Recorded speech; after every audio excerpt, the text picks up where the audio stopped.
네, 안녕하십니까. 아하. 안녕하십니까. 생로병사의 비밀 소셜 라이브 진행을 맡은 박광.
피디님 큐 주세요.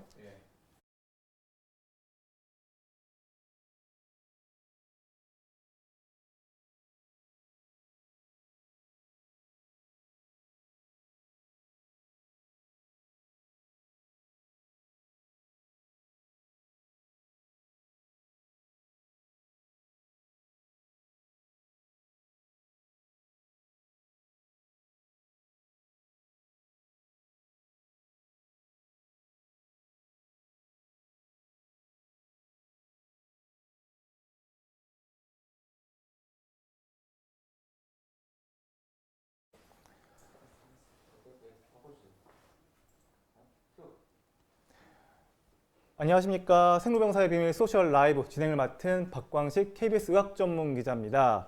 방금 전 생로병사의 비밀에서 탈모편, 탈모를 다룬 이 모자람에 대하여 방송 보셨는데요. 잘 보셨습니까? 생로병사의 비밀 소셜 라이브는 방송에서 못다한 이야기, 궁금증들을 모아서요. 탈모에 대한 더 상세한 정보를 드리고 더불어 시청자 여러분과 함께 소통하는 시간을 갖겠습니다.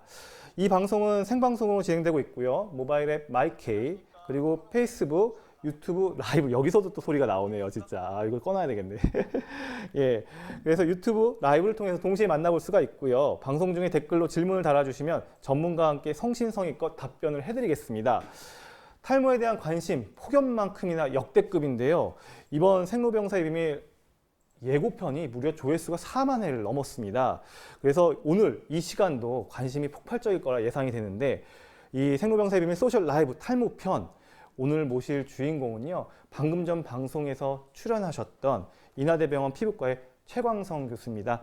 안녕하세요. 네, 안녕하십니까. 예, 반갑습니다. 네, 반갑습니다. 예, 오늘 이렇게 실시간으로 또 네. 이렇게 시청자들하고 네티즌들하고 이렇게 소통을 하는 시간을 갖게 됐는데요. 지금 이거는 지금 모두 이렇게 지금 다 실시간을 보고 있고요. 현재 시각이 10시 56분 지금 지나고 있습니다. 그래서 오늘 탈모에 대한 질문들 댓글 달아주시면요. 바로바로 제가 교수님께 여쭤보도록 하겠습니다. 우선 교수님 저도 좀 질문이 있는데요. 네. 우선 스트레스 때문에 저는 좀 스트레스를 많이 받으면 머리가 좀 빠진다는 느낌을 네. 받거든요. 그건 좀 맞나요? 네, 맞기도 하고요. 맞기도 하고요. 뭐 틀리기도 하죠. 그러니까 모든 사람이 스트레스에 다 취약한 건 아니잖아요. 그러니까 스트레스를 잘 견디는 사람은 그렇게 큰 영향을 안 받을 수도 있지만 실제 스트레스에 민감한 분들은 그 모발이 빠질 수도 있다고 봅니다. 그렇지만 탈모가 되게 종류가 많잖아요. 그렇죠. 종류가 엄청 많죠. 방송에서 보니까 뭐 아마 헷갈리셨을 텐데 남성형 탈모증, 뭐 여성형 탈모증, 원형 탈모증, 뭐 여러 가지 탈모를 했는데 그 중에서 원형 탈모는 약간 좀 더 그런 스트레스하고 연관관계를 조금 더 많이 그 연구가 되어 있고 남성형 탈모증은 그러한 그 스트레스보다는 오히려 호르몬이나 이런 것들이 더 강하게 작용하기 때문에 스트레스 때문에 머리가 빠진다라는 거는 일부는 작용을 할 수가 있고 당연히 없는 게 더 건강에도 좋고 모발에도 좋겠지만 스트레스 때문에 빠졌다 이렇게 말하는 거는 틀리다라고 할 수 그래요? 있습니다. 스트레스 때문에 머리가 빠진다 이 말은 좀 틀릴 수 있다. 그러니까 남성의 탈모증 가장 흔한 그 대머리라고 흔히 말하는 그런 탈모증에서 스트레스의 역할은 상대적으로 적다라고 볼 수가 있겠습니다. 그리고 많은 분들이 경험하는 걸 텐데 머리 이렇게 샴푸를 감고 나면요 이렇게 한 움큼씩 이렇게 머리카락이 빠져 있어서 진짜 그때 좀 충격이 큰데요. 이거는 어떤 원형 탈모일까요?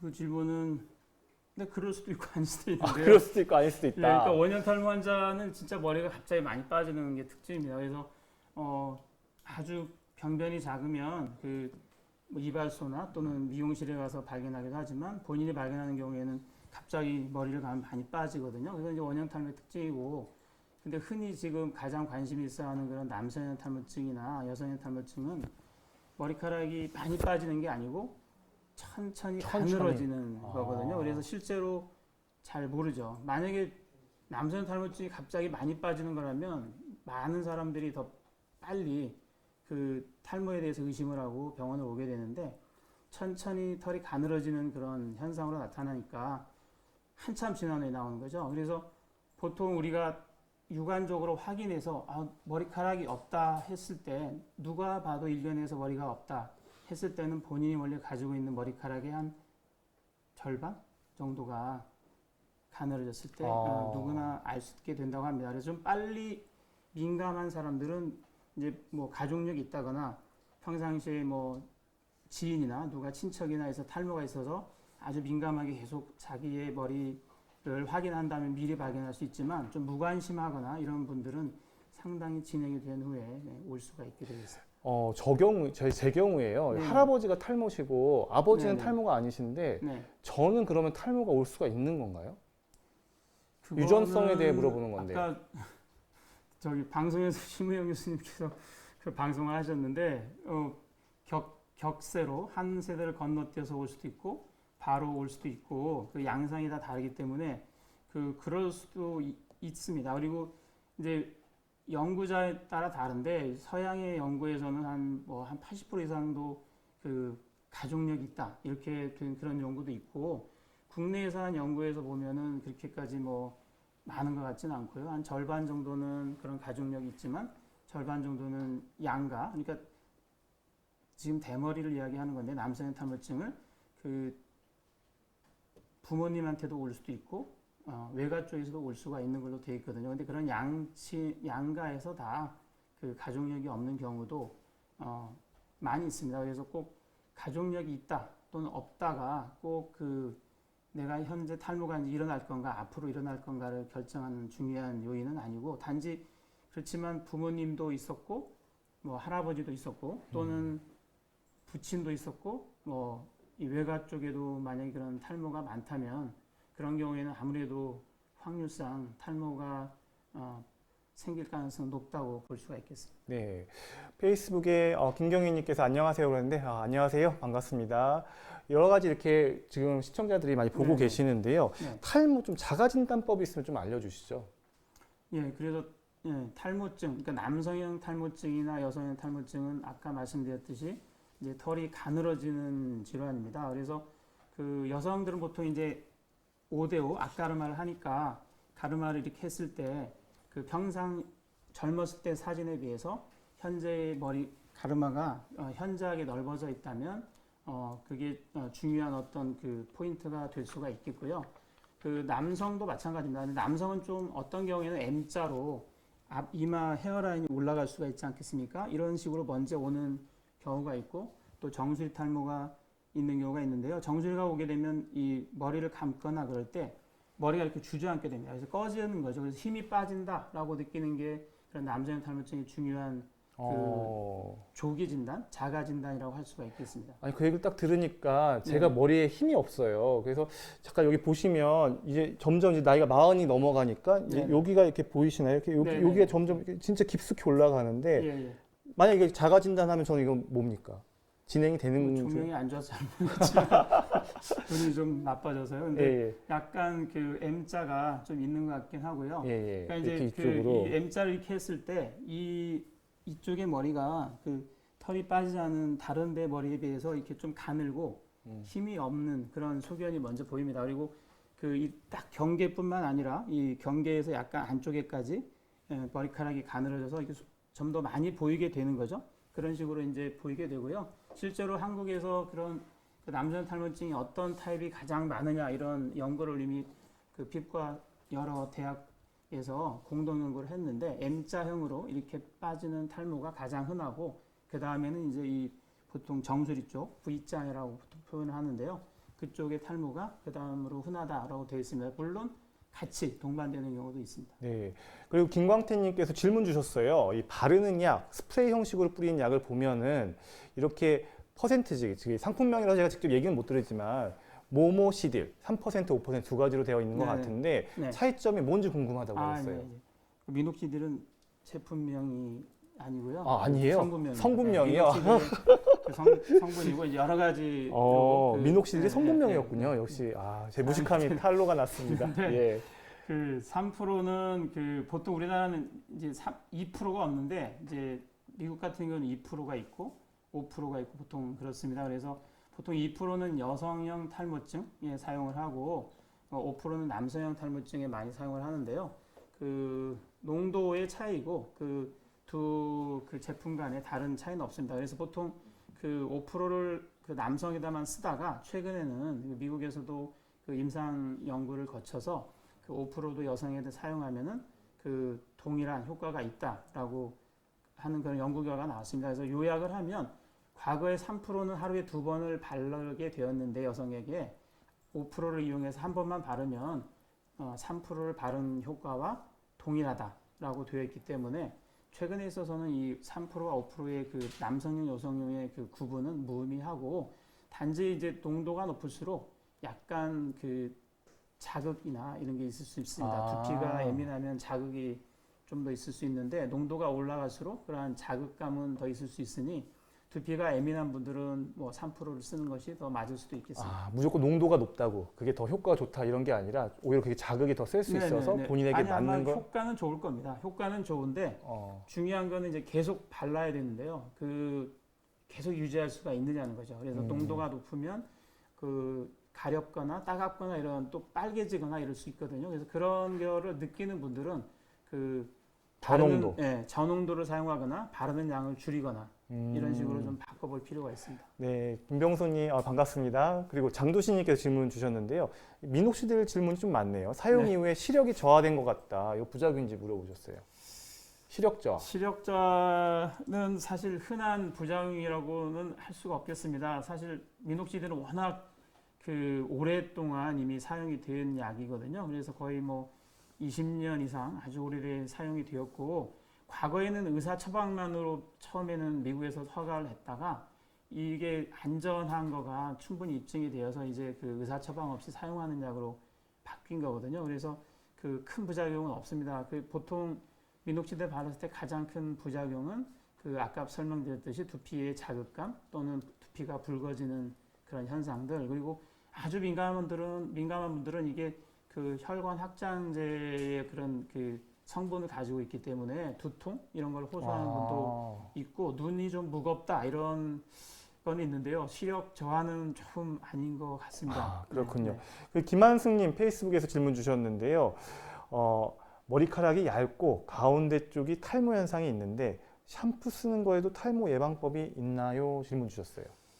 샴푸로 탈모를 그러니까 지금 질문 약간 잘 모르겠는데 샴푸가 탈모를 좋아지게 하느냐는 아닌 것 같고요. 샴푸를 사용해서 아마 탈모를 유발할 수 있는지 그래서 그거에 대한 예방법이 없는지라고 아마 한 질문 그러니까 같죠?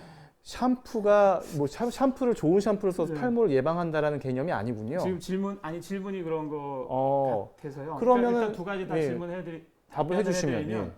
일단 그 샴푸는 그 탈모 치료의 보조제로 되어 있습니다. 그래서 그 아주 경한 탈모 질환에는 일차적으로 사용을 해볼 수가 있겠지만 보통 그 젊은 나이에 꽤 심하게 진행된 탈모에는 그 사실 효과가 좀 적다고 할 수가 있습니다. 그것만으로는 탈모 진행을 막거나 원하는 효과를 발휘하기는 어렵지 않을까 생각이 들고요.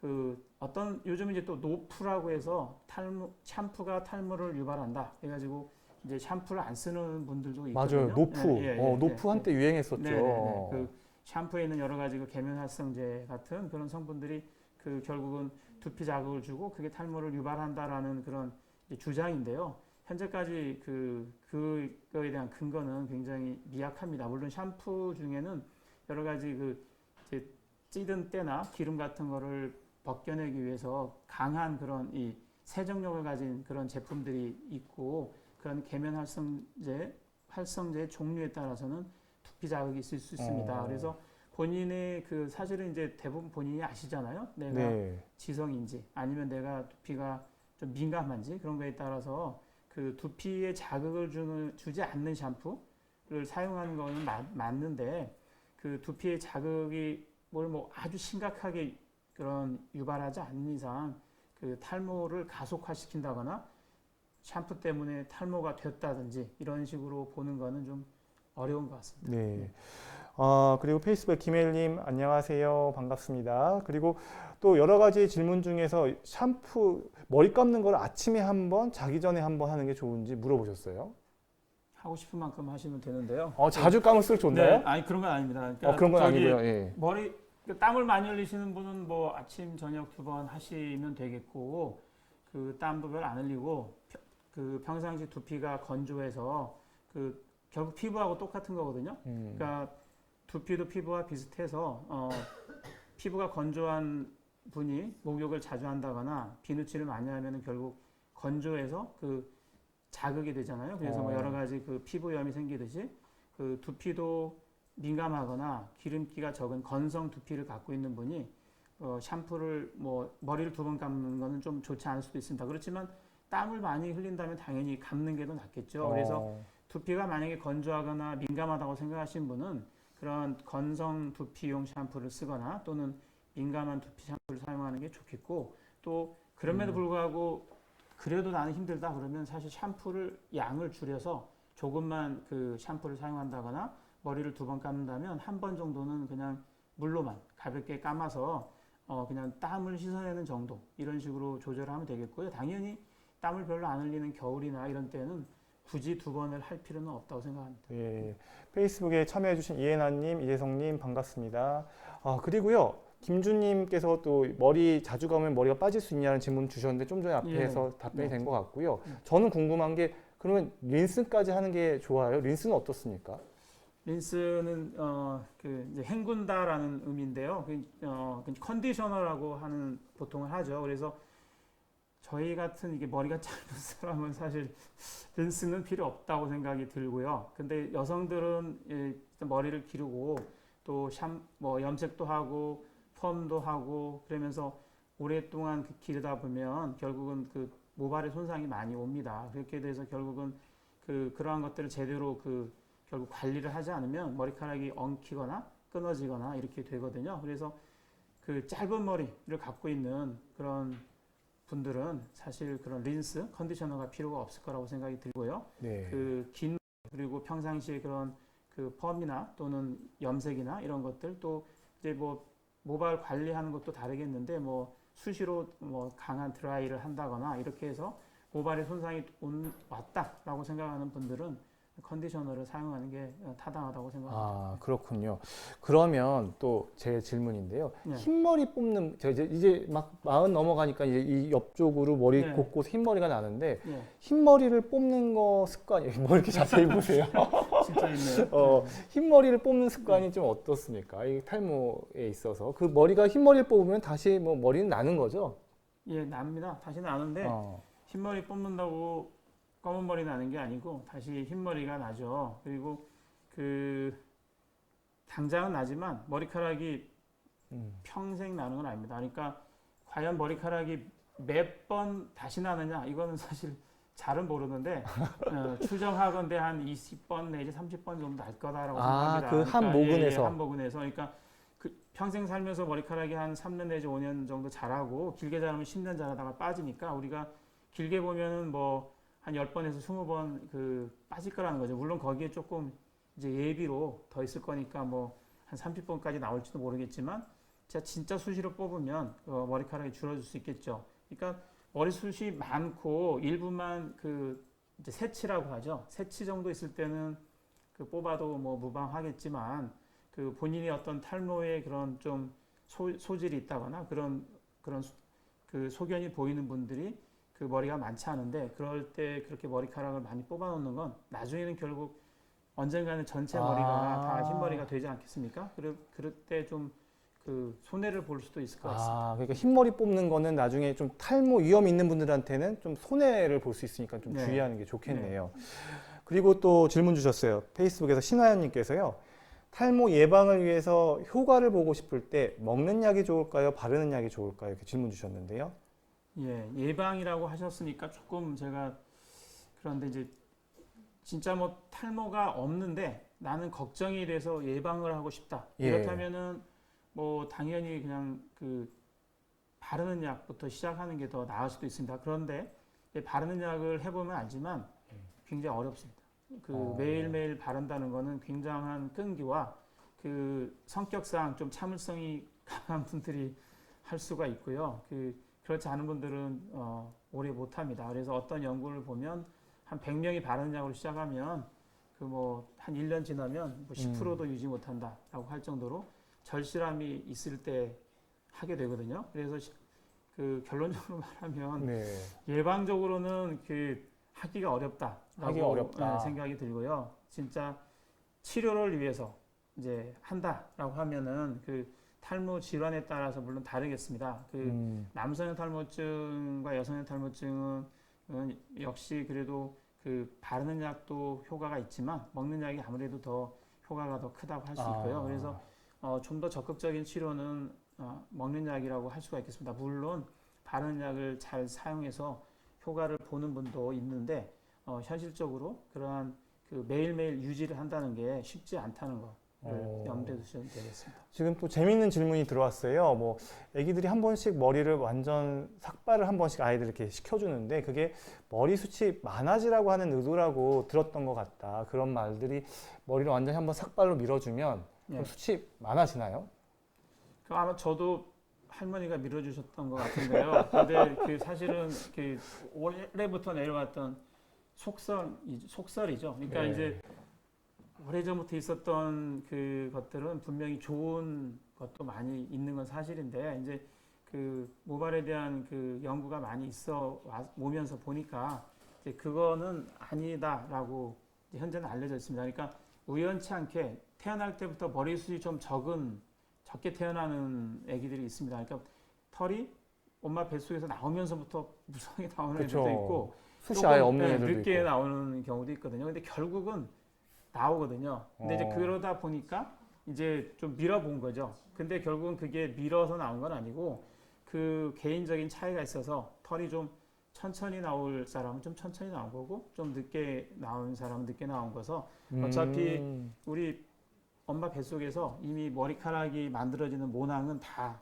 이렇게 다 자리를 잡고 있는 겁니다. 근데 걔네들이 나오는데 좀 시간 차이가 있어서 그런 거라 밀 필요는 없습니다. 근데 이런 효과 아닐까요? 이렇게 한번 삭발을 딱 하고 나서 완전히 이렇게 대머리 상태였다가 또 머리가 나면 상대적으로 좀 숱이 많아진 것 같은 뭐, 어떤 심리적인 네, 효과 아닐까요? 그럴 수도 있겠죠. 어. 예, 예. 예, 그렇게 이제 여러 가지 질문 좀 받아보고 있는데요. 지금 원형 탈모에 대한 궁금증도 있어요. 사실 네. 우리가 일반적으로 뭐 남성형 탈모, 여성형 탈모도 얘기하지만 원형 탈모 환자들도 많죠. 많죠. 원형 탈모라는 거는 이렇게 진짜 이렇게 동그랗게 생긴다고 해서 원형 탈모 같은데 네, 네. 이거는 왜 생기는 건가요? 그러니까 이제 동전 모양으로 빠진다 해서 원형 탈모라고 하는데요. 그 우리 몸에는 어마어마한 그 면역 세포가 존재합니다. 그래서 이 우리 몸을 완전히 둘러싸고 있기 때문에 우리가 이렇게 살고 있는 거거든요. 그러니까 가령 저희가 뭐 무슨 뭐 백혈병 뭐 어떤 그런 병이 걸리면은 금방 그 면역력이 떨어져 가지고 결국은 뭐 아주 멸균실에서 살지 않거나 그러면은 자칫 잘못하면 사망하지 않습니까? 네. 그런 식으로 몸을 지켜주는 면역 세포가 다 둘러싸고 있는데 그런 시스템이 우리 몸을 보호하고 지켜주는 것으로만 작동을 해야 되는데 그 이제 자가 면역 반응이라고 해서 내 몸을 공격하는 그런 경우가 있습니다. 그래서 원형 탈모는 털을 공격하는 질환이고요. 피부병 중에는 이제 뭐 백반증이라고 있는데 그거는 하얗게 피부에 되죠, 있는 피부. 멜라닌 세포라고 해서 색소 세포를 공격을 합니다. 이렇게 피부뿐만 아니라 여러 우리 몸의 그런 그 우리 몸의 기관을 조직을 공격하는 그런 세포들이 만들어지는 그런 거를 자가 면역 질환이라고 하고 그 원형 탈모 대표적인 자가 면역 질환에 속합니다. 네.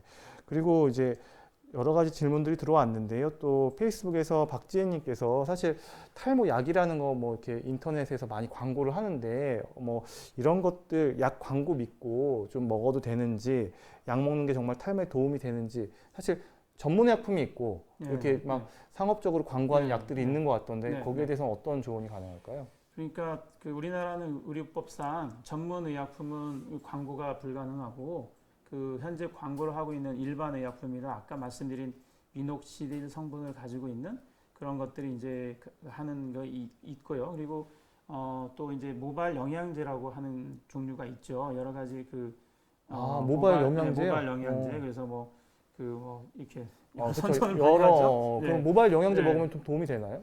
예, 그런 이제 그런 부류가 있고요. 이제 제가 좀 이따 하겠습니다. 좀 이따 하세요. 예. 그리고 이제 전문 의약품이 있습니다. 근데 전문 의약품은 이제 오남용을 줄이기 위해서 이제 광고를 못 한다 해서 했지만 그 실제적으로 이제 그 물론 탈모가 또 여러 가지가 있어서 그런데 지금 물어보는 거는 남성형 탈모나 여성형 탈모를 물어보신다고 하고 가정하에 답변을 해드리자면 그런 그 전문 의약품을 일단은 사용하는 게 더 효과가 있다고 할 수가 있는데요. 그런데 전문의약품은 말 그대로 의사 처방이 필요하니까 먼저 탈모에 대한 정확한 진단을 받은 후에 사용하는 게 도움이 되겠습니다. 그리고 아까 말씀하셨듯이 그냥 선전하고 있는 그런 그 모발 영양제 또는 이제 바르는 약들은 당연히 도움이 될 수는 있는데 그 전문적으로 진단을 받고 정확하게 사용하면 좀 더 도움이 될 수 있고요. 어떤 경우에는 사실 전혀 도움이 안 되는데 그 약을 이유 없이 복용하거나 또는 장기 복용을 해서 그 조금 더 그 진행을 막을 수 있는데 그걸 놓칠 수도 있습니다. 그래서 도움은 되지만 그거는 어디까지나 일단 진단을 받고 본인이 선택을 해서 전문의약품보다는 나는 집에서 내가 편히 언제든지 그 구매할 수 있는 그런 약품을 선택해서 나는 하는 걸로 먼저 해보고 싶다든지 이렇게 정하면 하는 건 더 좋을 것 같습니다. 네. 그리고 서지은님께서요. 먹는 약이 장기간 복용하면 간에 안 좋죠. 남성입니다. 이렇게. 그렇지는 않고요. 그 약이 또 먹는 약이 여러 가지가 있지만 이건 아마 전문의약품에 대한 질문인 것 같습니다. 그러니까 남성형 탈모증에 있는 그 피나스테라이드나 이제 두타스테라이드 그 제형의 약을 아마 복용을 오래 하면은 간에 문제가 있지 않느냐라는 질문으로 제가 받아들이고 답변을 해드린다면 분명한 거는 그 약이 간에서 대사가 일어나는 건 맞습니다. 그렇지만 그 약을 먹는다고 해서 간에 그 멀쩡한 그러니까 건강한 간이 나빠지지는 않는 걸로 되어 있습니다. 그렇지만 뭐 약을 보면 뭐 한 1년에 한 번 정도는 이런 약을 장기간 복용하게 되니까 뭐 피검사, 간 기능 검사, 피검사를 한번 하는 게 좋겠다라고 약간 추천, 권장을 하고 있는데 실제로 약을 많이 먹어서 간이 나빠지는 거는 뭐 술이나 다른 뭐에 의해서 나빠지는 것에 비하면 아무것도 아니다. 아무것도 아니다. 네. 그 또 유튜브에서 질문 주셨는데요. 두피에 열이 많은 경우에도 탈모에 영향을 주나요? 머리에 열이 많다. 근데 네. 실제로 이렇게 느끼는 분들이 계시거든요. 네, 뭐 아마 느끼실 수 있을 겁니다. 그렇지만 그러니까 열이 많다라는 것은 사실 본인이 느끼는 주관적인 거라고 할 수가 있을 것 같습니다. 두피 체온이라는 건 사실 이 심부 체온, 이 몸 안에 있는 데가 가장 뜨겁죠. 뜨겁고, 심장 쪽이 예, 가장 뜨거운 피가 말단- 나오죠. 말단으로 가서는 좀 점점 체온이 예, 낮아지죠. 예. 그래서 이제 열을 느끼는 거는 뭐 여러 요인이 있겠지만 그 열을 많이 받는 그러니까 뭐 예를 들자면 더운 나라 그러니까 뭐 그러면 그 우리나라도 좀 덥긴 하지만 그 이 남쪽 나라 그런 동남아 쪽에서 탈모가 더 많으냐 그리고 또 그럼 좀 추운 나라에서는 적으냐 이렇게 했을 때 그러한 거는 사이가 없는 걸로 생각을 하고 있습니다. 그래서 열과 그 탈모는 큰 영향이 없지 않나 생각을 하고요. 오히려 그거보다는 이제 자외선이랄지 이런 것들이 우리가 이제 노출이 되고 그 머리가 많이 있을 때는 사실 자외선에 노출이 안 되는데 머리가 없어지면 머리카락이 가려주던 자외선이 이 두피를 직접 이제 도달하게 되고 그래서 두피에 대한 그 어떤 그 노화나 이런 걸 촉진할 수가 있습니다. 그래서 실제로 만약에 탈모가 좀 심해서 머리카락이 많이 가늘어져서 그 두피가 잘 보인다 이러는 분들은 그 여름철이나 이런 때 햇볕이 강할 때는 그 모자를 쓰는 게 좋을 것 같습니다. 많은 분들이 모자를 쓰면 탈모가 악화됩니까? 이렇게 질문도 많이 맞아요. 하는데요. 그거 질문 예, 진짜 예. 많아요. 예, 근데 그렇지 않고 오히려 모자는 두피를 보호해 줄 수 있기 때문에 뭐 당연히 모자를 쓰는 게 좋겠고 단지 이제 열이 너무 많이 나서 두피가 젖은 상태로 오래 유지하면 안 좋으니까 그 땀을 많이 흘린다면은 그 빨리 그 되도록 빨리 머리를 감는 게 좋을 거라고 생각합니다. 그럼 교수님도 모자 쓰세요? 당연히 쓰죠. 아, 밖에 나가면 써야죠. 네. 어떤 모자? 그러니까 이 밴드만 있는 모자는 안 쓰고요. 이 전체를 가리는 모자를 당연히 써야 되겠고, 뭐 여름철은 너무 더우니까 뭐 약간 구멍이 뚫린 이런 모자는 사용해도 되겠지만 기본적으로는 특히 머리가 없는 분들은 이 전체를 가리는 그런 모자를 쓰는 게 중요하겠습니다. 네.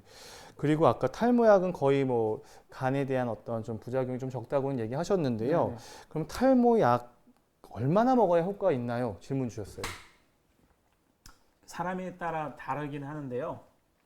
연구가 이미 많이 이제 새로운 약을 만들 때는 그 임상 시험이라는 걸 하고 그 약을 또 만들고 난 후에는 여러 사람들한테 이제 또 이 대규모의 그런 이제 스타디를 해봅니다. 그래서 이제 보통 해보면 그 한 3개월 정도 지나면 머리가 좀 덜 빠진다라는 거를 좀 보통 느낀다고 그럽니다. 그건 이제 빨리 느끼는 분들이고 그래서 보통 한 3개월 내지 6개월 정도 이거는 이제 그 먹는 약만을 가지고 할 때의 말입니다. 그래서 단일 요법을 했을 때 3개월이나 6개월 정도 되면은 머리가 덜 빠지는 걸 느끼고 그 다음에 머리가 좀 낫다라는 걸 좀 알게 되고요.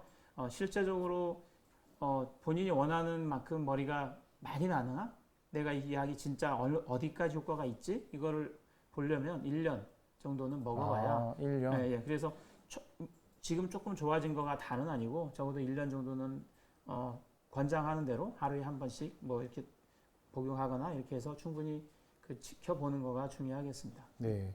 그리고 탈모, 아까 뭐 먹는 약, 바르는 약 지금 많은 질문들 나왔지만 다른 치료법도 있는지 혹시 주사나 수술법 여러 가지 네. 다른 소개도 좀 뭐, 해주시죠. 당연히 있죠. 왜냐면은 남성 탈모증 약이 사실은 대부분의 그 남성들한테 효과가 있지만 일부에게는 효과가 실제로 잘 안 보이기도 하고요. 또 탈모가 이미 너무 진행이 돼서 이미 그 털이 너무 많이 가늘어지면 그 약물로는 한계가 있습니다. 그런 경우에는 당연히 그 부족한 부분, 그러니까 이만큼 넓었는데 약을 먹거나 이러면 이만큼 좁아질 수 있고요.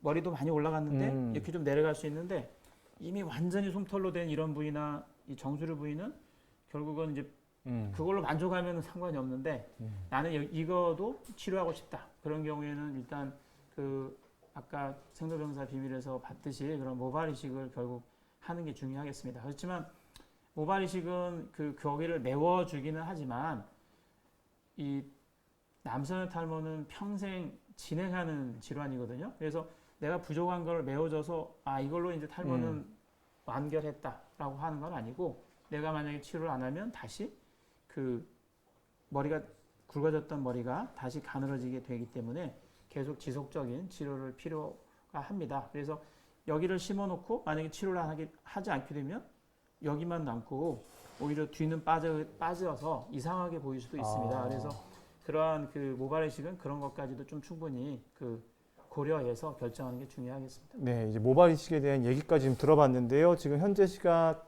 11시 26분 지나고 있고요. 지금 인하대병원 피부과의 최광성 교수님과 함께 이 탈모에 대한 이야기 지금 들어보고 있습니다. 그러면 모발 이식 얘기해 주셨는데 그럼 모발 이식을 언제 하는 게 가장 좋은지, 모발 이식 수술은 언제든지 할 수 있는지 궁금한데요. 그거는 뭐 사람마다 다 사람마다 다르겠죠. 다르고 그 본인이 얼마나 절실하게 그런 탈모에 대해서 그 생각을 하느냐에 따라 다를 수 있습니다. 그 보통 이제 어느 정도 그 탈모가 없더라도 그 모발 헤어라인은 좀 올라갑니다. 그러니까 저희가 젊었을 때 헤어라인은 좀 더 밑에 있는데 그 탈모가 없는 분도 시간이 지나다 보면 그 머리가 좀 올라가거든요. 그래서 자연스럽게 나이를 먹으면서 헤어라인이 올라가는 게 있기 때문에 어느 정도 이 헤어라인을 좀 진행을 보면서 이렇게 수술을 하는 거가 더 좋긴 한데, 근데 이제 젊은 분들, 20대의 그 탈모가 꽤 있는 분들은 이제 그러한 그 우리가 보기에는 좀 나이 먹은 제가 보기에는 크게 뭐 문제 없다고 보는데 절실한 분이 있습니다. 그런 경우에는 당연히 하는 게 맞겠고 단지 그렇게 이제 모발 이식을 하고 난 후에는 나중에 올라갈 수 있다는 가능성이 있기 때문에 그 분명히 그 더 염두에 두고 더 열심히 치료를 해야 되겠습니다. 그래서 언제가 뭐 골든 타임이다 이건 사실은 없다고 생각이 들고요. 근데 일단 모든 치료 뭐 1년 이상 그런 우리가 기존에 알고 있는 어떤 그 약물 치료로 해서 효과를 이제 확인을 했는데 그러고 난 후에 내가 봤더니 뭔가 좀 부족해서 이거가 내가 그냥 신경 안 쓰고 지낼만 하다 하면은 뭐 지내도 되겠지만 나는 여기서 좀 더 뭔가 추가적인 그런 치료가 필요하다 하면 그때 하는 게 나이보다는 그 골든 타임이 아닐까 생각이 듭니다. 그러니까 모발 이식은 본인의 절실함이 좀 중요한 부분이 네. 있고 네. 그리고 이제 그 결국은 좀 본인이 어느 정도까지 원하느냐 이제 그게 좀 관건이네요. 네, 맞습니다. 근데 제가 조금 더 구체적으로 이제 여쭤보는 거는요. 네. 일단 사실 모발 이식이라는 게 자기 머리를 자기에게 이식을 하는 거잖아요. 네, 네. 그럼 자기 옆이나 뒤쪽에 있는 머리가 좀 남아 있을 때 해야 되지 않나. 네, 그걸 네. 너무 이미 골든타임을 늦춰버리면 옆머리도 없고 뒷머리도 없는 상태에서 이게 모발 이식이 가능한가 그런 질문이었거든요. 예. 근데 우리가 사실 모발 이식을 기대하는 거는 이제 심어 놓은 모발이 절대 빠지지 않는 걸 기대를 하는 거거든요. 그러니까 그 탈모가 진행이 돼도 그 빠지지 않을 머리를 가져다가 심는 겁니다. 근데 그게 사실 굉장히 적습니다. 그러니까 그 귀 옆에 머리는 잘 안 하고요. 여기는 이제 그 표시가 나기 때문에 이 뒷머리를 하게 되는데 뒤쪽이요. 네, 뒷머리를 이쪽 부분을 하게 돼서 실제로 우리가 그 아무리 심한 탈모가 있는 분도 보면 이쪽은 남아 있잖아요. 아, 그렇죠. 네, 여기만 네, 이렇게 뒤로도 그래서 남아 여기 이제 있죠. 세이프티 존이라고 하는 여기에 세이프티 있는, 존이요? 여기에 있는 모발만 가져오는 거지 여기 남아 있다고 이걸 가져와서 앞에다 심지 않거든요. 그러니까 길게 보면은 탈모가 심하면 여기까지 진행이 될 거라고 보기 때문에 이쪽을 가져오는 겁니다. 그래서 이 머리는 좀 늦게 진행이 되더라도 남아 있어야 되죠. 만약에 이 머리가 가늘어지는 그런 모발이라면 사실 심는 것도 큰 의미가 없을 수 있습니다. 그래서 아주 드물게 대부분은 이 세이프티 존은 영구히 남는다라고 생각을 하고 있지만 아주 드물게는 이 세이프티 존도 빠지는 분이 있습니다. 그래서 잘 심었는데 진짜 한참 지나고 나니까 이 머리가 다 없어진 거예요. 근데 그게 결국은 여기도 같이 없어지는 그런 분도 있습니다. 근데 아주 그건 드물어서 대부분 그래서 다른 데서 가져오는 건 아니고요. 계속 유지가 되는 이 부위에서 가져옵니다. 네. 그리고 김영진님께서 질문 주셨는데요. 먹는 약이 정말 임신에 안 좋은가요? 복용했다면 임신하기 얼마 전부터 끊어야 하는지요? 신혼 남성이라고 하셨고요. 그리고 바르는 약 마이녹실 계열은 임신에 부작용은 없나요? 이렇게 질문 주셨어요. 예, 그 먹는 약은 그 이제 부작용으로 성기능을 약간 그 감소시킬 수 있습니다. 그래서 이제 그 먹는 사람 중에 얼마나 그 성기능이 감소되느냐 이런 것도 이미 많이 연구가 되어 있는데 보통 뭐 한 5% 내외로 그 보고를 하고 있습니다. 그래서 그 이제 뭐 성욕이 좀 떨어진다거나 그 뭐 좀 발기력이 떨어진다거나 또는 뭐 정액이 좀 감소한다 뭐 이런 보고들이 있는데 이 대규모 연구에서 보면 그 일단 그 약을 먹는다고 해서 그 불임을 유발한다거나 이런 거는 아니다라고 되어 있습니다. 그리고 두 번째는 남성의 정자, 이게 남성의 정자에 어떤 뭐 변형을 유발하거나 또는 뭐 유전자의 어떤 그 뭐 이상을 초래해서 그래서 뭐 기형을 유도다 기형아가 출산된다거나 이런 거는 아니다라고 되어 있습니다. 이 단지 여성이 임신을 한 여성이 먹었을 때는 그런 태아 발달에 그 영향을 주어서 이제 기형아가 출산될 가능성이 있다. 그래서 임신한 여성은 먹지 말아라 이렇게 되어 있는 거거든요. 네. 그래서 그 남성이 먹는 거는 사실은 문제가 없는데 이제 그런 그 성기능이나 이런 것들이 감퇴할 수 있으니 그 이제 그런 거에 의해서 사실 이제 그 임신을 못할 가능성은 있겠죠. 그래서 이제 그런 말이 나오는 거지. 엄밀하게 따지면 그 약을 먹다가 그 가족 계획을 하려고 일부러 약을 끊을 필요는 사실은 없습니다. 네. 그리고 아까 모발 이식 계속 얘기하던 네네. 중에 네. 수술을 하는 거잖아요. 그럼 네. 결국 흉터가 남는지도 궁금한데요. 그러니까 과거에 모발 이식은 이제 절개식이라고 이제 했는데 아까 말한 이 세이프티 존에서 머리를 이렇게 길게 그 절개를 꽤 길게 합니다. 그래서 한 1cm 내지 1.5cm 길이의 이런 그 일종의 그 이렇게 길쭉한 그런 이 부피를 절제하는 그러니까 거거든요. 그 피부까지 같이 절개하는 거군요. 그러니까 뽑는 머리카락 하나하나 네. 뽑아가지고 이렇게 모심듯이 하는 게 아니라 아닙니다. 네. 그냥 여기 있는 걸 갖다 통째로 여기서 떼와서 표면까지. 거기는 꼬매고요. 음. 그래서 일자 흉터가 남고 그 작은 그러니까 모를 심어놓은 거 벼를 심은 걸 아시는지 모르겠는데 젊으신 분들은 네. 그 벼를 심어놓은 것 같은 그런 머리카락을 이제 일일이 나누는 거죠. 그래서 분리를 해서 심을 수 있는 그런 모낭으로 만들어서 앞머리에다가 이제 심어주는데 그게 결국은 그 흉터를 반드시 남기죠. 그리고 그 두피의 상태에 따라서는 이게 좀 피부가 잘 늘어나는 사람은 그 아무리 잘 꼼꼼하게 꼬매도 약간 흉터가 벌어지기도 하고 그런 차이가 있습니다. 그래서 최근에는 이제 단일 모낭 이식이라고 해서 이렇게 이 절개를 안 하고 그 털이 한 두세 개씩 모여서 이렇게 나거든요. 그래서 그만큼씩만 이렇게 빼내는 겁니다. 그래서 좀 더 이제 그 시간이 많이 걸리고 더 테크닉이 좀 필요한데 좋은 점은 그런 일자 흉터는 남지 않습니다. 그렇지만 그것도 머리카락을 이제 빼내니까 아주 눈에 자세히 보면 보이는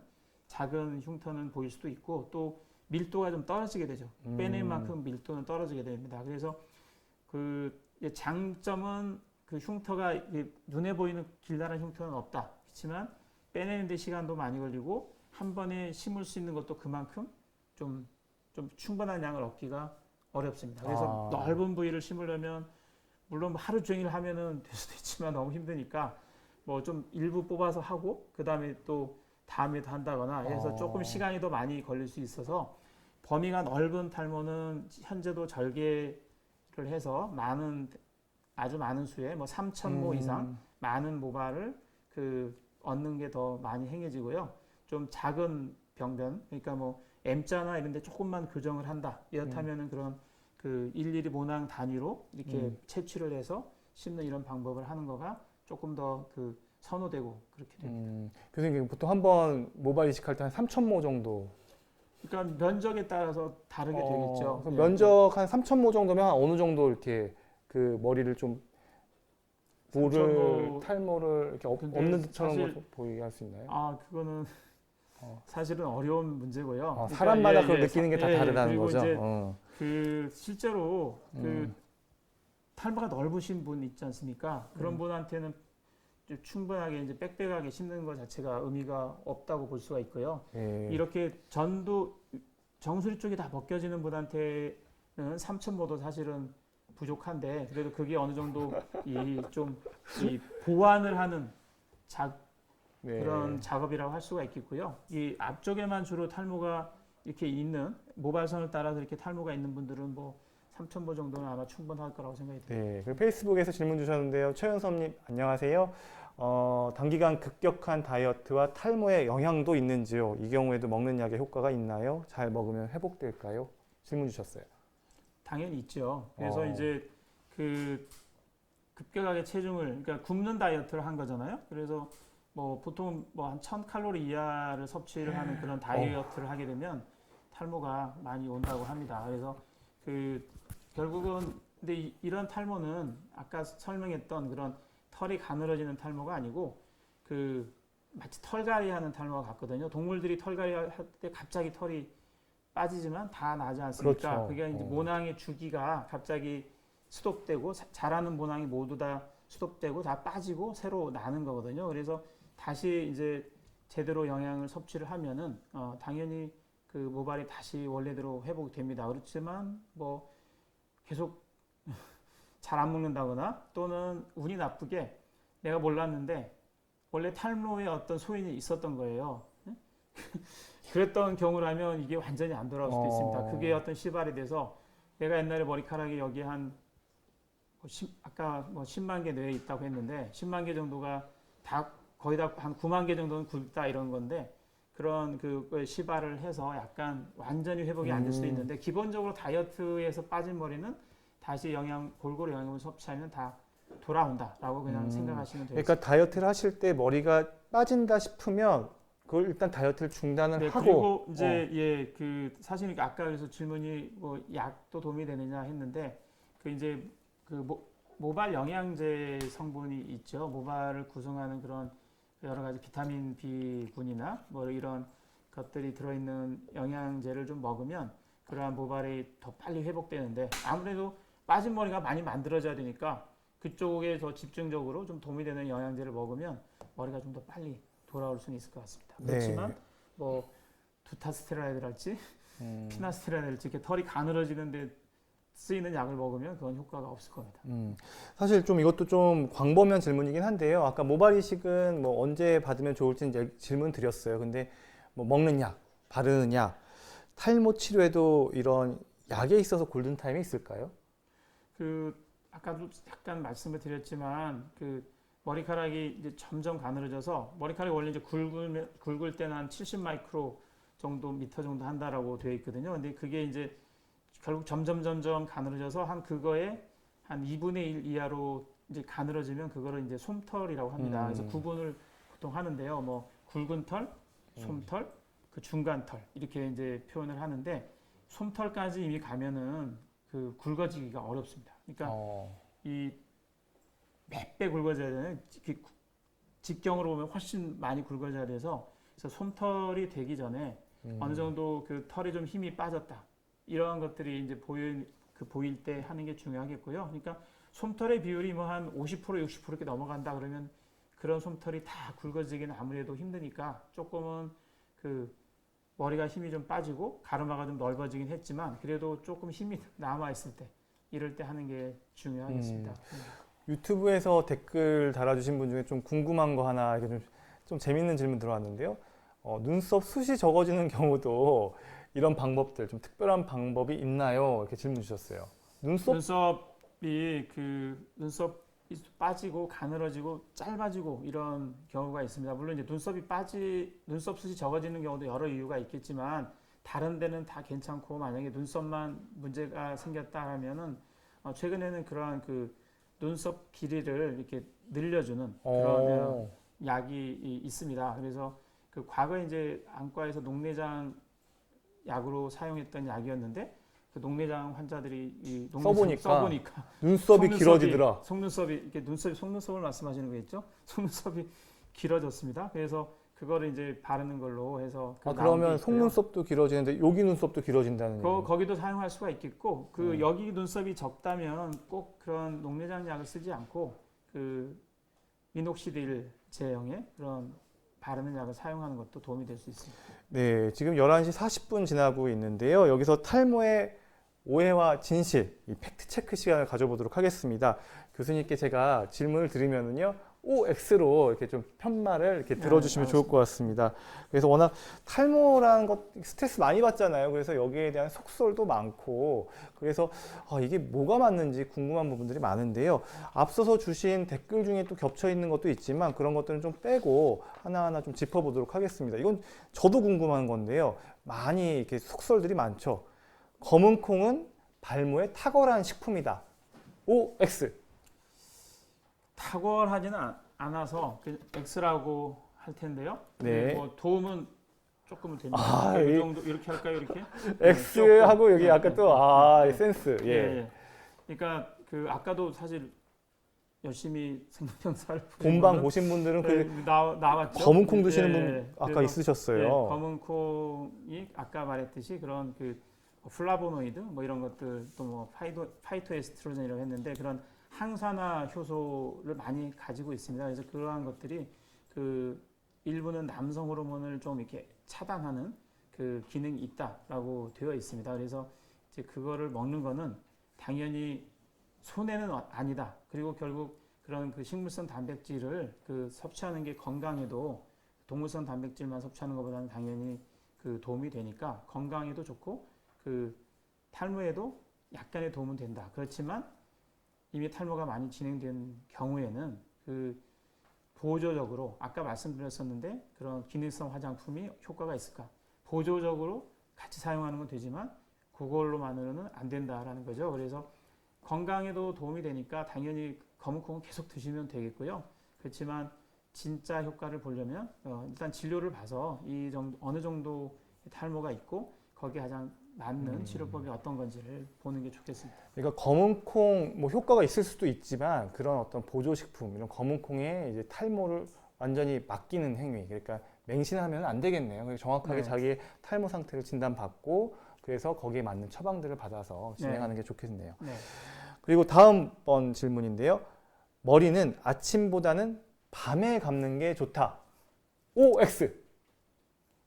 아니 이건 X죠. 그 상식적으로 뭐 저기 들어주시고요. 네, X. 저희가 편할 때 감으면 되겠습니다. 근데 이제 자기가 편할 때 감으면 된다. 근데 이제 그 땀 많이 흘리고 그 아무래도 이제 야외 활동을 하는 이런 분들, 밖에서 일하는 이런 분들은 그 당연히 저녁에 감아야죠. 이게 지저분한 게 많이 묻어 있고 최근에는 뭐 미세먼지도 많고 그런 상황에서 그거를 가지고 잠을 잔다. 이거는 사실은 좋지 않고요. 그 미세먼지가 탈모에 미치는 영향도 아주 많이 연구돼 있지 않지만 뭐 건강에 당연히 영향을 안 주고 미세먼지가 뭐 여러 개가 있지만 사실 담배도 미세먼지잖아요. 그렇죠. 이게 담배가 탈모에 안 좋다는 건 머리에 안 좋다는 건 이미 잘 알려져 있습니다. 그래서 그런 것들이 두피에 남아 있는 상태에서 자는 건 안 좋겠습니다. 그렇지만 뭐 실내에서 활동하고 내가 땀도 별로 안 흘리고 뭐 아주 피곤하고 이러면 자고 뭐 아침에 감아도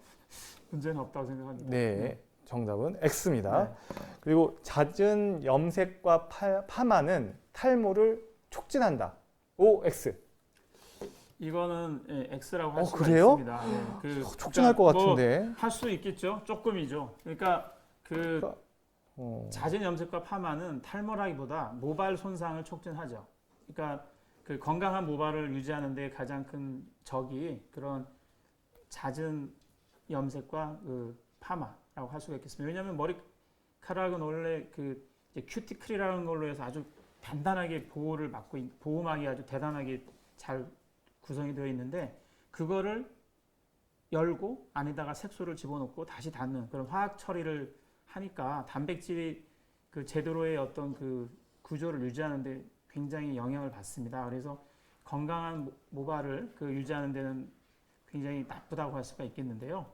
그 사실 파마와 이제 염색에서 우리가 많이 사용하는 그런 화학 물질들이 과연 모발 탈모에 어느 정도 영향을 주느냐, 뭐 줄 수는 있을 것 같습니다. 그렇지만 아직까지 금지된 약이 없거든요. 그러한 것들 중에서 아예 화장품으로 사용이 이미 허가된 약 중에서 그러한 어떤 세포, 그러니까 모발도 결국 세포가 살아남고 성장하고 하는 그런 것들인데 그 사용법을 제대로 지키고 제대로 하는 경우에 탈모를 촉진한다라고 생각하기는 어려울 것 같습니다. 물론 조금의 그런 영향을 줄 수 있겠지만 그리고 그러한 것들이 맞지 않아서 두피에 염증을 유발한다거나 이렇게 된다면 그런 또 조금의 그 영향을 줄 수 있겠지만 그게 메인 중요한 그 가장 중요한 요인은 아니다. 네.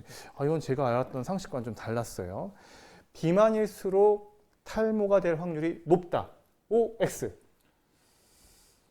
이것도 그 통계적으로는 그럴 수 있다라고는 돼 있는데요. 네. 그 사실은 그 개인적으로 그렇지 않은 사람도 되게 많죠. 그렇죠. 그래서 비만이라고 다 네, 탈모는 네. 아니잖아요. 그래서 그 비만하신 분한테 죄송합니다만 그 아니다라고 해도 무방하고요. 확실히 들어주시죠. 네, 확실히 아니다. 이게 그러니까 이거라고 확실히, 할수 있습니다. 그러니까 이제 확실히 두 개 들으셨어요. 왜냐하면 높일 수도 있고 아닐 수도 있다. 일부 논문에서는 비만이 좀 탈모를 조장한다. 그리고 이제 뭐 사실 비만은 그게 아니고 뭐 온갖 대사질환. 그래서 이제 대사질환이라는 건 결국 염증을 유발한다라는 의미거든요. 그래서 염증 수치가 높아지면서 혈관을 막게 되고 그러면서 혈액순환이 나빠지고 그래서 뭐 뇌혈관 질환, 뇌출혈, 뇌혈 또는 뭐 심혈관 질환, 뭐 이런 동맥경화 이런 게 오지 않습니까? 그래서 이제 그러한 면에서는 그 혈관에 분명히 나쁜 영향을 미치는데 그 좀 살이 얼마만큼 쪄야 그러면 이런 거냐? 이런 것도 사실은 아직까지 좀 적습니다. 그래서 앞으로 좀 더 연구를 해야 되는데 일부에서는 이렇게 나왔다는 거고요. 아직까지는 이렇게 해도 뭐 너무 그거 신경 안 써도 됩니다. 그렇지만 건강을 위해서 결국은 적절한 체중을 유지하는 거가 훨씬 좋다고 생각합니다. 네, 일단 O일 수도 있고 X일 수도 있다. 이렇게 얘기해 주셨고요. 그러면 운동을 많이 하면 남성 호르몬의 증가로 탈모가 심화된다. O, X. 네, 이거는 X네요. X라고 할 수 있는데요. 네, 물론 이제 그 나중에 나이를 먹으면 자꾸 남성 호르몬이 저하가 되니까 운동을 많이 해서 그 남성 호르몬을 높이자 이게 이제 노화를 막는데 중요하잖아요. 맞죠? 네, 그렇죠. 저에게 이렇게 그렇게 확인을 받으세요. 네, 맞죠? 네. 그럼요. 아니, 말씀하세요. 맞습니다. 예. 근데 이제 그 사실은 테스토스테론의 그 농도보다는 이 DHT라고 해서 그 테스토스테론이 그 두피에 가서 더 그 강한 호르몬으로 바뀌는 그 과정이 중요하거든요. 그래서 그거는 이 남성 호르몬이 좀 높아져서 되는 건 아니고 두피에 그 테스토스테론을 DHT라는 걸로 높이는 그런 바꿔주는 그 효소 활동이 활발하면 그 탈모가 유발될 수가 있습니다. 그래서 그 운동 많이 한다고 해서 그 머리가 빠지는 건 아니라는 거. 그래서 운동을 많이 하는 게 중요하겠습니다. 그러니까 남성 호르몬과 관련해서도 네. 호르몬의 양이 뭐 많다고 이게 중요한 게 아니라 네네. 그 호르몬이 이 두피에서 다른 걸로 변화되는 바꿔주는 그 바꿔주는 과정이 얼마나 네. 잘 되느냐 안 되느냐에 네. 따라서 이게 맞습니다. 머리가 네. 빠지느냐 안 빠지느냐가 결정된다는 네. 얘기신 거죠. 네. 네. 그리고 두 번째가 아니고 다음 질문인데요. 탈모 환자는 탈모 기능성 샴푸를 꼭 써야 한다. O, X. 기능성 뭐가 샴푸요. 씁니까? 쓰면 좋겠죠. 그러니까 꼭이라 X야? 항상 저기 꼭 들어가서. 꼭이라는 게 들어가면 틀렸잖아요. 그렇죠. 예. 시험 볼 때 꼭이다 이런 예. 거 틀리잖아요. 그러니까 틀린 거죠. 그러니까 그 기능성 화장품의 이제 탈모 방지의 보조가 된다라고 이제 명시가 됐어요. 최근에 이제 치약처에서 그 바꿨거든요. 그것도 기능을 표시할 때 그래서 꼭은 아니고 가장 중요한 거는 그 적절한 약물 치료죠. 그 진료를 받아서 이게 남성 탈모인지를 분명히 보고 거기에 맞는 게 중요하고 하나의 그냥 보조적인 네, 용법이네요. 화장품의 그 범죄에 들어가는 그런 탈모 방지 샴푸는 뭐 사용해서 손해가 볼 건 없겠지만 그것만으로 치료는 절대 안 된다라고 보시면 되겠습니다. 네. 그리고 다음 질문인데요. 두피 혈액순환을 위해서 빗질은 세게 꼼꼼히 하는 것이 좋다. O, X. 당연히 X라고 생각을 하실 겁니다. 그런데 뭐 네. 이렇게 좀 빗으로 이렇게 머리를 톡톡톡톡 하고 저희 작은 네, 아버지께서 네. 그렇게 해서 계속 하면 효과 좋다고 하셨는데 네, 그러니까 이제 탈모 방지를 위해서 그 이제 마사지를 실제로 하기로 하고 그 아마 피부 관리실, 모발 관리실에서 아마 마사지 같은 걸 하는 것 같습니다. 그리고 뭐 여러 가지 이제 뭐 노폐물을 제거하기 위해서 뭐 세정을 많이 해주고 하는데요. 최근에 그 일본 쪽에 어떤 연구자가 그 적절한 안마기를 가지고 그 두피를 이렇게 좀 안마를 해줬더니 모발이 조금 더 많이 났다 이런 연구를 사실은 발표를 오. 했습니다. 최근에 그 효과가 한 있는 거네요. 한 1년 전에 발표를 했는데 근데 이제 그게 아직은 굉장히 적어요. 그러니까 그런 걸 계속 그거가 진짜 효과가 있다는 거를 또 다른 연구자가 이제 또 증명을 해줘야 되거든요. 예. 근데 그분이 그러니까 하나의 일부 연구다. 일부 연구에서 나와서 이제 됐고 두 번째는 그러니까 이제 아까 뭐 빗질로 세게라고 해서 제가 아니다라고 한 거고요. 그냥 오히려 한다면 가볍게 그냥 이렇게 지문을 이용한 이 손가락이나 이런 걸 이렇게 하는 마사지 정도 우리가 흔히 하는 이런 얼굴 마사지 많이 하지 않습니까? 가볍게 이렇게 문질러주는 예. 마사지. 예. 얼굴 많이 여성들 하잖아요. 이렇게 그렇죠. 롤러나 이런 예, 걸 이렇게 맞아요. 하는 그 정도. 그건 V라인 예, 만드는 거. 그렇죠. V라인 이렇게.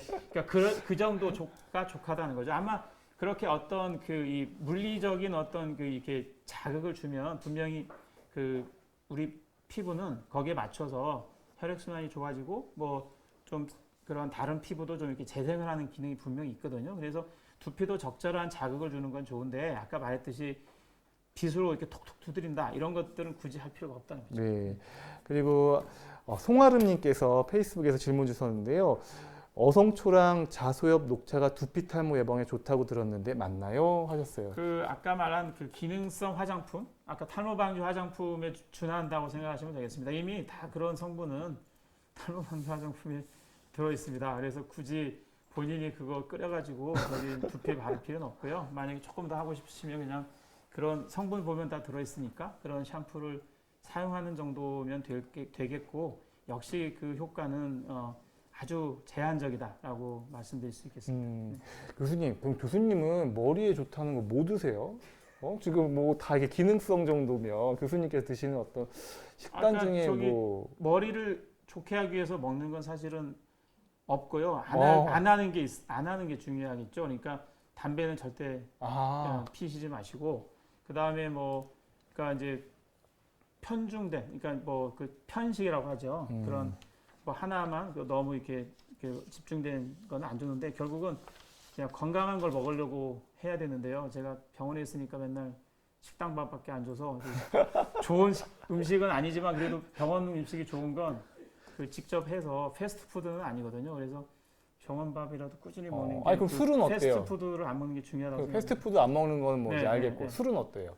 술은 많이 먹으면 안 좋다고는 돼 있는데. 탈모에 머리에. 근데 좀 근거가 작고요. 제가 술은 마셔야 되겠네요. 술을 조금 또 먹는 사람으로 좀 안 된다고 환자한테 말을 안 하고 있습니다. 근데 담배를 안 피기 때문에 담배는 확실히 안 좋다. 확실히 끊으라고 제가 권장을 하고 있습니다. 그리고 두피 전문가께서 두피에 좋은 음식을 따로 먹는 건 없다. 네. 그러니까 그리고 건강한 음식을 드시는 게 좋고 일부 연구에서는 지중해식 식단, 그러니까 야채, 그런 치즈 같은 발효 식품, 그다음에 등푸른 생선, 연어 같은 거 이런 것들을 결국 골고루 먹는 거. 그러니까 닭가슴살, 육류는 좀 적게 맨날 그것만 먹는 건 아니고요. 그러니까 그러한 음식도 좀 먹는 게 좋겠다라고. 지금 현재 시각 11시 53분 지나고 있는데요. 벌써 거의 1시간가량이 지났습니다. 그래서 이제 거의 많은 질문들에 대한 답변을 들어봤고요. 오늘 되게 유용한 정보 받아봤는데요. 교수님께서 마지막으로 좀 당부하고 싶은 말씀 있다면 들어보고 마칠까 해요. 탈모 질환이 사실 되게 종류가 많아서 질문을 하시는 분에 대해 제가 충분히 답변을 못 드린 것도 있을 것 같습니다. 그래서 제가 답변을 잘 못 드린 거는 또 가까운 전문의 선생님한테 찾아가서 들으시면 될 것 같고요. 대부분의 탈모는 조기에 모든 병이 다 그렇지만 조기에 발견해서 치료하면 진행을 막는 거는 어느 정도 가는 것 같습니다. 근데 물론 탈모 질환 중에도 잘 치료가 안 되는 게 있고 우리가 노력을 해도 안 되는 게 있지만 그래도 되도록이면 전문가의 진료를 받는 것이 가장 좋은 방법이라고 생각합니다. 그러니까 주변에서 하는 얘기 듣고 그걸 따라하기보다는 정확하게 본인의 이 두피 상태를 전문가하고 이렇게 한번 진단을 받아보는 게 중요하다는 얘기시죠. 네. 이제 마칠 시간인데요. 사실 저는 이제 방송 끝나고 오늘 이 열대야에 어떻게 잘지가 사실 두렵습니다. 그래서 그래도요, 오늘 탈모에 대해서 그리고 탈모에 대해서 시원한 모자람에 대해서 시원하게 들었기 때문에 아무래도 오늘 좀 푹 잘 수 있을 것 같고요. 시청자 여러분도 평소 바른 생활 습관으로 이 탈모를 예방하고 또 관리하셨으면 좋겠습니다. 오늘 인하대병원 피부과 최강성 교수와 함께했고요. 오늘 말씀 고맙습니다. 네, 감사합니다. 그리고 여러분 오늘 밤 잘 주무시고요. 그리고 평안한 밤 되시기 바랍니다. 안녕히 계세요.